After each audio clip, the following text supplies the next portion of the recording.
que la Villa des Cœurs Brisés, ils ont pas été très corrects avec moi. Donc, je vais pas avoir de pitié et je vais balancer. Et j'ai des infos solides, source 100% sûre. Les gens, la nuit, lorsqu'ils sont sous, parlent un peu. Je vais vous spoiler quelques trucs. Cynthia et Gab, vous savez parce que c'est sorti sur Aquababe et sur quelques blogueurs. Bien sûr, j'ai mieux que ça à vous proposer. Mais je vous le confirme. Voilà, il y a une vraie relation entre Cynthia et Gab. Je pense que Gab n'est pas trop au courant de qui est Cynthia. Cynthia, elle a une vraie réputation, en fait, dans le milieu de la haute michetonnerie. Il y avait eu une histoire où elle avait carrément volé un bijou à un pote à moi, elle voulait plus le lui rendre. C'est pas une meuf hyper correcte. C'est une de ces meufs qui ont commencé leur carrière en sortant avec Bébéo. Maintenant, un gros dossier Vincent Queijo avec Marois. Et ça y est, ça a été annoncé par personne. Ce que je comprends pas, moi, c'est que Vincent Queijo, bon, il sait jouer au football,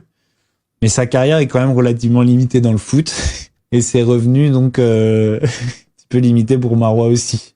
Alors après, c'est peut-être juste pour l'émission. Peut-être qu'à la fin, elle se barrage, j'en sais rien. Attention, hein, moi j'aime beaucoup maintenant Vincent. On s'entend très bien, je le trouve très drôle, je le trouve très cool, etc. Mais ce ne sont pas des qualités qui intéressent énormément Marois. Il n'y a jamais rien eu entre Marois et Ahmed. Hein. Là, je vois, il y a beaucoup de gens qui disent elle se rapprochait d'Ahmed. C'est juste pour faire leur placement. Ça s'appelle de la manipulation, tout simplement. Comment tu connais ces critères de couple à Marois? Je sais qui voit Marois hors des projecteurs, en fait. Je trouve que